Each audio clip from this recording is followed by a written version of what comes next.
Hello bachcho, let's see this question. In BRF3 molecule, the lone pairs occupy equatorial positions to minimize.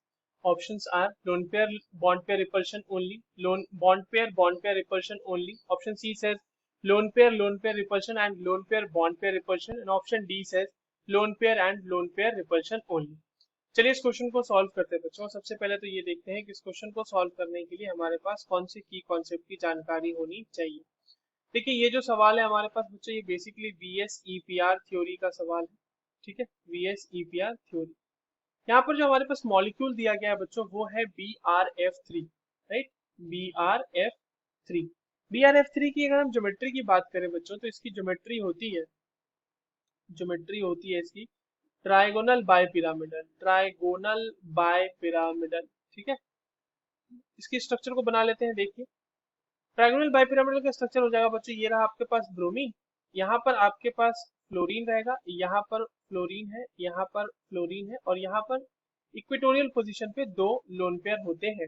अब इसको समझना बच्चों, हमारे पास जो ट्राइगोनल बाइपिरामिडल ज्योमेट्री है इसकी अगर हम बात कर रहे हैं तो यहाँ पर इक्वेटोरियल ऑर्बिटल्स जो होते हैं आपके पास, ठीक है, इक्वेटोरियल ऑर्बिटल्स जो हमारे हैं,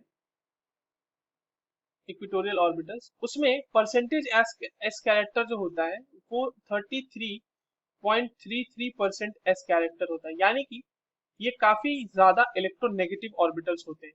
पर वहीं पे अगर हम एक्सियल ऑर्बिटल्स की बात करें तो एक्सियल ऑर्बिटल्स में जो एस कैरेक्टर होता है बच्चों वो ऑलमोस्ट नेग्लिजिबल होता है, या फिर आप यू कर लें कि 10 to 0% होता है।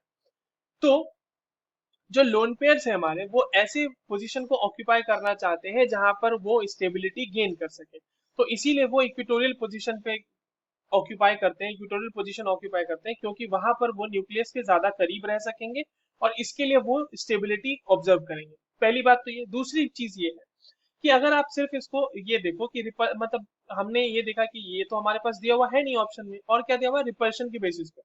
अब रिपल्शन को एक बार चेक कर लीजिए यहाँ पे आप। अगर आप यहाँ पर देखेंगे रिपल्शन, तो यहाँ पर देखो ये जो बॉन्ड एंगल है लोन पेयर और फ्लोरीन के बीच का, ये 120 डिग्री होगा, 120 डिग्री, ठीक है। और आपके फ्लोरीन और लोन पेयर के बीच, ये एक्सियल वाले के बीच वाला जो होगा वो 90 डिग्री होगा।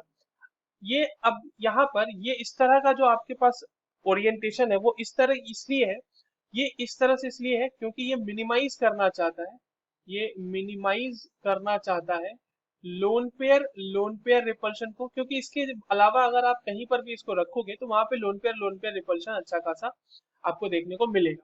तो लोन पेयर रिपल्शन को मिनिमाइज करना चाहता है, और उसके साथ साथ जो बॉन्ड पेयर और बॉन्ड पेयर के बीच का रिपल्शन है बच्चों उसे भी मिनिमाइज करना चाहता है। एंड बॉन्ड पेयर रिपल्शन, ठीक है, बॉन्ड पेयर रिपल्शन।